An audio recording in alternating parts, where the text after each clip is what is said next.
Good afternoon, guys. Welcome to JIMO TV.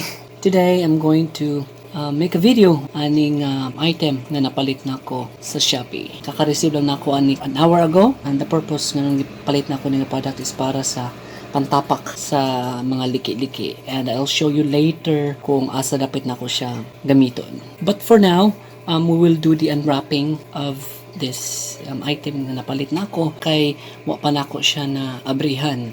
So, here it is, guys. As you can see, wala pa na ako siya naabrihan. Gusto na ako, makita ko sa video nga, it's really not yet opened. So, let us open this item, this package, or this item. Nabili na ako online. See, nakabalot pa siya. Nakabalot siya.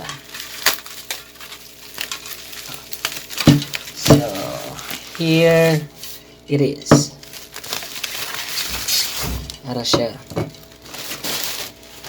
guys.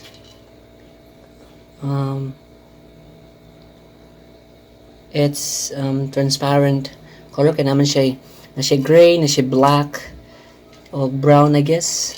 But I choose clear or transparent para okay siya. Walay color. So nara siya duha ka ba kung gipalit. And to properly show you of what this product can do or what to expect para aning product, I'll show you first a video. I'll find a video and then show you for proper understanding aning product. So I'll get back unto you guys, okay?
So welcome back, guys, and as you've seen in the video, kung unsa gyoy mabuhat aning product. So today I'm going to show you kung asa na siya gagamitan, and then ako siyang sprayhan, and then i-try na ko pagkahuman. Okay? So dire na ko siya gamitan. As you can see, na siya mga crack dire sa kilid. Daghan siya crack dire pod sa gilid.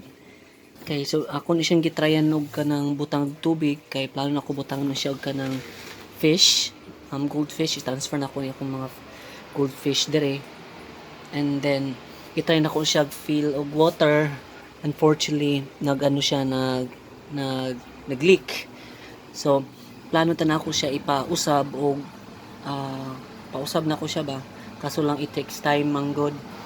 And so nakita pud ko ani nga ato nga product, so ako siyang gipalit and then try kung effective ba siya pang tapal aning mga crack dire.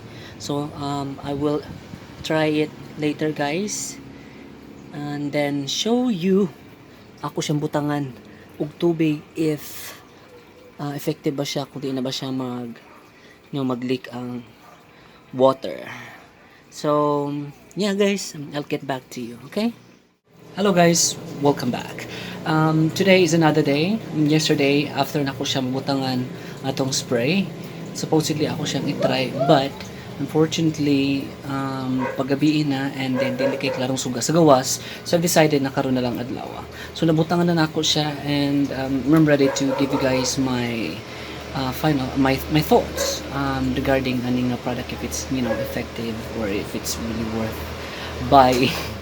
So niara siya, guys, outside sa aning concrete ako siyang gibutangan pod, and as you can see na siya marks sa sealant sa spray, makita mo ninyo na kita, and diri pod sa sulod ako siyang gibutangan, and makita ninyo sa gilid na diri sa gilid kita na ako na. And makita po ninyo nga basa siya kay gitry na ko siya gabi up to this point. Diri taman. Diri. Ang tubig. And at first I thought dili siya mo mag-leak kay okay man. And then after mga pila ka minutes nagsugod siya leak diri dapita sa ubos. Diri. So I'm not really sure if it's really effective or do you really need to put a lot. Kay magano man Japon siya mag-leak gihapon. Nagbanaw diri gabi tanaw napagay sign sa tubig diri sa ubos And makita gyud nimo ako siyang gi-spray sa mga crack lang siya sa concrete. So muna siya. So my final thoughts regarding aning a product, I'm not really sure if it's really effective. Maybe effective siya in a small area, but sa mga dagko na siguro crack, I think it's really expensive kasi first one apply lang nimo dili kay siya mo sikop, and then napalit na ako siya for 100 plus each. So mas maayog yung I don't know, maybe trapalan na lang nako ni siguro aning disulot kay butan ako siya kanang fish manggod. So I guess maoro to siya ang akong istorya regarding aning product, aning spray, sealant spray. Actually na siya gamay nozzle dere, pero pag spray mo siya grabe ka dako kayo yung buga, hindi pa dyan makontrol kay kusog kay sa nga tanan.